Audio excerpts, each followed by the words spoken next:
PS Prashant Devaswom board മുൻ പ്രസിഡന്റാണ്. അദ്ദേഹത്തെ അറസ്റ്റ് ചെയ്ത കൊല്ലം വിജിലൻസ് കോടതിയിലേക്ക് കൊണ്ടുപോകുന്നുവെന്നുള്ള ഒരു വിവരമാണ് ഇപ്പോൾ നമുക്ക് നൽകാൻ കഴിയുന്നത്. വാഹനം ആ ദിശയിലാണ് സഞ്ചരിക്കുന്നത്. കൊല്ലത്തേക്കാണ് വാഹനം ഇപ്പോൾ യാത്ര ചെയ്തുകൊണ്ടിരിക്കുന്നത്.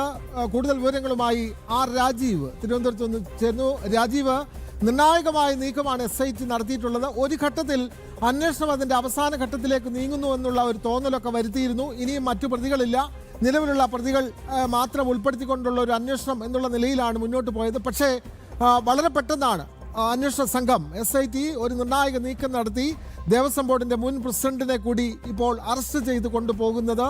ഇനിയും ഈ കേസിൽ വളരെ ശ്രദ്ധേയരായ വ്യക്തികൾ ഇനിയും ഉണ്ടാകാനുള്ള സാധ്യതകളുണ്ടല്ലോ. ദേവസ്വം ബോർഡിന്റെ മുൻ മന്ത്രിമാരടക്കം സംശയത്തിന്റെ നിഴലിലാണ്. വളരെ പെട്ടെന്നാണ് SIT സംഘം ഇങ്ങനെ ഒരു നീക്കം നടത്തിയത്. ഈ കേസ് നിർണായകമായ വഴിത്തിരിവിലേക്ക് തന്നെയല്ലേ രാജീവ്?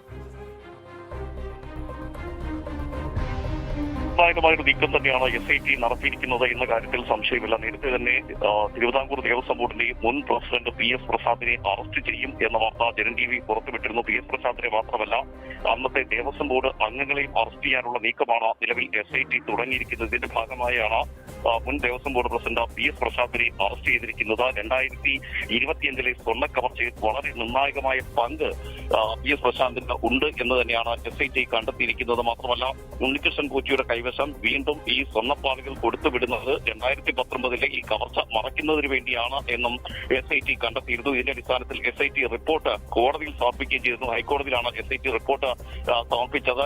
PS പ്രശാന്ത് ഉൾപ്പെടെയുള്ളവരെ പ്രതി ചേർക്കാൻ ഹൈക്കോടതി അനുമതി നൽകുകയും ചെയ്തിരുന്നു. ഇതിനുശേഷവും അറസ്റ്റ് ഉൾപ്പെടെയുള്ള നടപടികൾ അനിശ്ചിതമായി വൈകുകയായിരുന്നു. ഇത് രാഷ്ട്രീയ സമ്മർദ്ദം കാരണമാണ് എന്ന തരത്തിലുള്ള ആക്ഷേപങ്ങൾ വളരെ ശക്തമായി തന്നെ ഉയർന്നിരുന്നു. നേരത്തെ ഹൈക്കോടതി നൽകിയ സമയപരിധിക്കുള്ളിൽ നിന്നുകൊണ്ട് PS പ്രശാന്തിനെ അറസ്റ്റ് ചെയ്യാനുള്ള ഒരു നീക്കം SIT നടത്തിയിരുന്നെങ്കിലും വിജയിച്ചിരുന്നില്ല. ഇതിനുശേഷമാണ് അതായത് ഹൈക്കോടതിയിൽ റിപ്പോർട്ട് സമർപ്പിക്കുകയും ഇതിനുശേഷം സമയം നീട്ടി ചോദിക്കുകയും ചെയ്തതിനു ശേഷമാണ് PS പ്രശാന്തിനെ അറസ്റ്റ് ചെയ്തിരിക്കുന്നത്. ഇനി 2 ദേവസ്വം ബോർഡ് അംഗങ്ങളെ കൂടി ഉടൻ അറസ്റ്റ് ചെയ്യും. ഇതോടുകൂടി 2025 സ്വർണ്ണ കവർച്ചയിലുള്ള അറസ്റ്റുകൾക്കാണ് SIT തുടക്കമിടുന്നത്. 2019 FIR ഒപ്പം ചേർത്തുകൊണ്ട് തന്നെ ഈ കേസ് കൂടി ഉൾപ്പെടുത്താനാണ് നിലവിലിപ്പോൾ SITയുടെ തീരുമാനം. ഇതിന്റെ അടിസ്ഥാനത്തിൽ PS പ്രശാന്തിനെ കൊല്ലം വിജിലൻസ് കോടതിയിൽ ഹാജരാക്കും. തുടർന്ന് റിമാൻഡ് ചെയ്യാനുള്ള നടപടികളാകും സ്വീകരിക്കുക. ഇതിനായുള്ള എല്ലാ ക്രമീകരണങ്ങളും പൂർത്തിയാക്കിയതിനു ശേഷമാണ് PS പ്രശാന്തിനെ ഇപ്പോൾ SIT കസ്റ്റഡിയിലെടുത്തിരിക്കുന്നത്. വളരെ നിർണായകമായ നീക്കം SIT നടത്തിയിരിക്കുന്നു.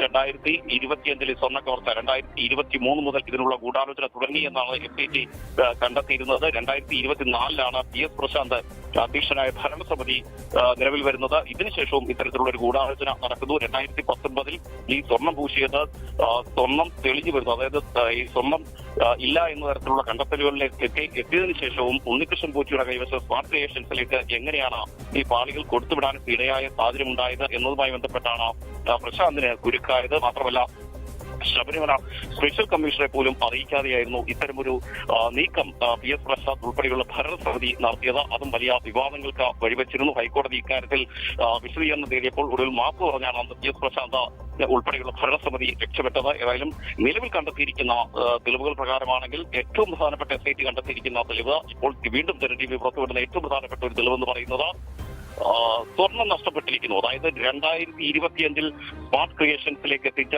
ആ സ്വർണ്ണപ്പാളികളിൽ നിന്നും സ്വർണം നഷ്ടപ്പെട്ടിരിക്കുന്നു എന്നതാണ് SIT കണ്ടെത്തിയിരിക്കുന്നത്. ഇന്ന് വിജിലൻസ് കോടതിയിൽ റിമാൻഡ് റിപ്പോർട്ട് നൽകുമ്പോൾ ഈ വിവരം കൂടി ഉൾപ്പെടുത്തിയാകും റിപ്പോർട്ട് സമർപ്പിക്കുക. അതായത് 2025 ഈ പാളികളിൽ നിന്ന് സ്വർണം നഷ്ടപ്പെട്ടിട്ടുണ്ട്. സ്വർണം സ്മാർട്ട് ക്രിയേഷൻസ് വേർതിരിച്ചെടുത്തിട്ടുണ്ട്. അതിന് ഉണ്ണികൃഷ്ണൻ പോറ്റി ഉൾപ്പെടെയുള്ളവർ കൂട്ടുനിന്നിട്ടുണ്ട്. PS പ്രശാന്ത് ഉൾപ്പെടെയുള്ള ഭരണസമിതിക്ക് ഇക്കാര്യത്തിലും ഗുരുതരമായ വീഴ്ച സംഭവിച്ചു. നേരത്തെ 3 കിലോയ്ക്കടുത്ത് സ്വർണ്ണമാണ് നഷ്ടപ്പെട്ടതെങ്കിൽ 2025 ആകുമ്പോഴേക്കും സ്വർണം നഷ്ടപ്പെട്ടിട്ടുണ്ട്. അതിന് കൃത്യമായി കണക്ക് നിലവിലിപ്പോൾ SIT ശേഖരിച്ചിട്ടില്ല എന്നാണ് നമുക്ക് മനസ്സിലാക്കാൻ കഴിയുന്നത്. പക്ഷേ സ്വർണം നഷ്ടപ്പെട്ടിട്ടുണ്ട് എന്ന കണ്ടെത്തലിലേക്ക് SIT എത്തുകയാണ്. ഏറ്റവും പ്രധാനപ്പെട്ട ഒരു വിവരമാണ് 2025 ഈ സ്വർണ്ണ പാളികളിൽ നിന്ന് സ്മാർട്ട് ക്രിയേഷൻസ് സ്വർണം വേർതിരിച്ചെടുത്തു. അതായത് ശബരിമലയിൽ ഈ സ്വർണ്ണപ്പാളികളിൽ പൂശിയിരിക്കുന്ന ശേഷിക്കുന്ന സ്വർണം കൂടി വേർതിരിച്ചെടുക്കാനുള്ള നീക്കം നടത്തിയിരിക്കുന്നു.